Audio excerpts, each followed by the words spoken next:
Halo para crime story addict, kembali lagi di channel Goks Banget. Kemarin saya udah janji untuk upload video tentang kasus g***ing diri di India. Nah masalahnya pas saya upload ternyata kena peringatan dari YouTube. Tapi buat teman-teman yang penasaran sama videonya, masih ada kok di beranda YouTube saya, belum saya hapus. Oke, untuk kali ini saya akan menceritakan kasus yang terjadi di Amerika Serikat. Dimana saat itu di hari Minggu siang yang cukup cerah lah gitu ya, tanggal 7 Agustus 2016. Nah pada saat itu di Amerika sedang musim panas di Kansas City. Nah biasanya dengan cuaca seperti ini, masyarakat di negara tersebut itu suka banget main ke water park. Termasuk keluarga Scott Schwab dan istrinya Michelle. Nah mereka membawa ketiga anaknya ke water park yang bernama Slaughter Bend, salah satu water park terkemuka lah di Amerika Serikat. Nah, Slaughter Bend sendiri dikenal akan perosotannya yang panjang dan tinggi, dan juga menyediakan berbagai hiburan, baik untuk anak-anaknya maupun orang tuanya, yang biasanya nunggu anaknya yang sedang bermain gitu ya.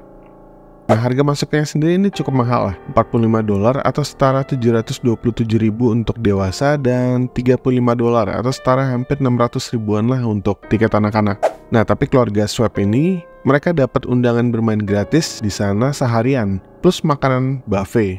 Ya jelas saja, mereka nggak ragu-ragu lagi, langsung cus berangkat ke sana. Kebetulan gratis, siapa yang nggak mau gitu kan? Dan tiga anak-anak mereka jelas saja pada kegirangan semua hari itu.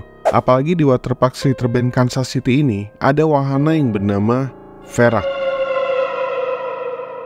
Bukan berak ya. Nah, Verak ini adalah wahana perosotan yang menggunakan perahu karet gitu. Mirip lah seperti yang ada di Waterboom Jakarta. Cuma ini bedanya seluncurannya nggak spiral, tapi modelnya perosotan curam seperti wahana Niagara di Dufan. Nah wahana ini tingginya lebih dari 510 meter. Nah ini setara dengan gedung 17 lantai lah kurang lebih. Wahana ini diresmikan tahun 2014. Perosotan ekstrim ini merupakan karya dari Jeff Henry. Dia ini seorang desainer wahana air yang ternama. Selalu ingin berinovasi, Jeff pun membangun Verak sebagai puncak prestasi dan pencapaiannya. Di wahana ini, satu perahu karet itu berisi 3 penumpang. Nah, yang masing-masing orangnya itu harus tingginya minimal 137 cm dan maksimal berat badan itu 250 kg. Nah, perahu karet ini akan terjun dari ketinggian 17 lantai lalu akan melesat naik ke tanjakan dengan tinggi setara 5 bangunan lantai. Perahu akan menuruni turunan curam, berakhir sebelum berhenti di lintasan yang penuh dengan air. Saat pembukaan, review orang-orang untuk wahana Verak ini cukup membanggakan si Jeff inilah ya. Semua bilang kalau mereka seperti diluncurkan ke langit gitu. Walaupun wahana ini menyeramkan, tapi para pengunjung bilang kalau wahana Verak ini merupakan wahana yang wajib dicoba lah untuk mereka yang seneng memacu adrenalin. Nah, anaknya Scott yang bernama Caleb, saat itu usianya 10 tahun. Nah, dia adalah salah satu dari orang-orang yang merasa wajib lah buat nyobain perosotan sensasional ini. Tinggi badannya si Caleb ini 149 cm dan berat badannya 34 kilo. Jadi udah sesuai syarat lah ya. Nah dengan semangat dia naik ke anak tangga yang jumlahnya mencapai 260 biji. Sampai di atas, dia ini ada di barisan yang paling depan. Dan di belakangnya ada dua cewek, kakak adik yang usianya 32 dan 25 tahunan. Nah jadi mereka bertiga ini akan naik perahu karet sama-sama. Caleb duduk di paling depan. Nah, cewek yang duduk di tengah ini beratnya 125 kilo dan yang paling belakang itu beratnya 89 kilo. Nah, dari atas ini suasana itu kayaknya hening banget karena memang wahana ini tinggi ya. Jadi suara keramaian di waterpark itu kedengaran samar-samar aja. Lalu, perahu pun diluncurkan.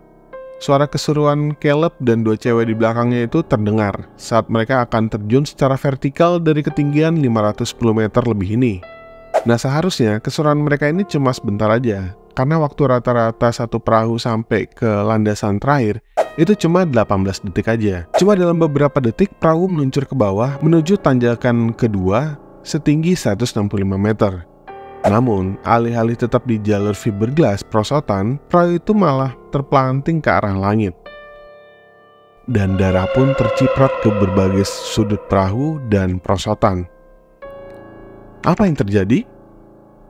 Ternyata, Caleb terlempar dari perahu karetnya dan langsung menabrak jaring pengaman di atas perosotan. serta rangkai besi bundar yang menghubungkan jaring-jaring itu. Dalam sekejap, kelapa bocah 10 tahun itu terpisah dari badannya. Di lokasi lintasan terakhir, salah satu adiknya si Caleb lagi nunggu abangnya di bawah, dan puluhan pengunjung lainnya juga lagi nunggu datangnya perahu. Tapi yang datang malah sebuah tubuh mungil yang tanpa kepala dan air yang berwarna merah. Teriakan histeris pun pecah di area itu. Adik Caleb segera diamankan meskipun dia udah terlanjur ngeliat kondisi kakaknya ini. Dan Michelle, ibunya Caleb, dicegah sama pengunjung lain untuk ngeliat. Dua cewek yang naik bersama Caleb pun cedera.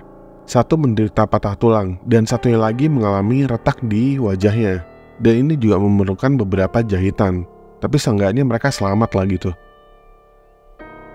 Nah, setelah kejadian ini, wahana Farouk dan Slitterband ini ditutup sementara. Polisi menginvestigasi kenapa insiden ini bisa terjadi. Nah, menurut penyelidikan, Caleb yang paling ringan harusnya nggak diizinkan untuk duduk di paling depan. Harusnya dia ini ada di tengah, supaya berat perahu bisa terdistribusi dengan seimbang. Akibatnya, perahu karet ini jadi berat ke belakang dan membuat perahu meluncur keluar dari wahana. Nah, jadi ada seorang insinyur yang berpendapat kalau konstruksi Farouk ini sebenarnya melanggar ketentuan keamanan dengan membangun jaring-jaring dan rangka besi tepat di atas perosotan. Perahu yang melesat di lintasan Farouk ini bisa mencapai kecepatan 110 km per jam. Jadi kalau mereka nabrak jaring, bisa dipastikan kepala mereka akan langsung jadi Lego, guys. Nah, pelanggaran lainnya yang ditemukan adalah tali pengaman untuk penumpang perahu atau Velcro gitu ya. Menurut Komite Wahana Taman Hiburan Amerika, untuk wahana se-ekstrim ini pengamannya nggak cukup dengan Velcro, karena mudah lepas di kecepatan yang tinggi seperti ini. Belum lagi, rupanya Farouk nggak punya standar mekanis yang wajib dimiliki wahana ekstrim seperti perosotan tinggi dan roller coaster untuk mencegah pengendaranya terpelanting ke udara. Jeff, desainernya Farouk, merupakan salah satu orang yang dituntut dalam kasus ini. Rupanya, saat membangun wahana ini, dia dan pemimpin tim, John Scully, sama sekali nggak punya latar belakang arsitek. Jadi mereka menentukan berat dan tinggi badan maksimum dan minimum itu murni lewat percobaan aja. Begitupun ketika mendesain jaring serta besi di atas perosotan itu. Itu hanya berdasarkan ide-ide mereka sendiri tanpa ada standarisasi. Tapi entah kenapa, akhirnya mereka dibebaskan karena katanya nggak cukup bukti. Apalagi saat Farouk ini dibangun, ketentuan keamanan yang dirumuskan komite ini belum diwajibkan untuk diikutin. Nah, setelah kejadian itu, keluarga Caleb menerima kompensasi sebesar $20 juta. Dan Farouk akhirnya ditutup dan dirubuhkan secara permanen. Oke guys, sampai di sini dulu cerita kali ini. Sampai ketemu lagi di kasus-kasus berikutnya.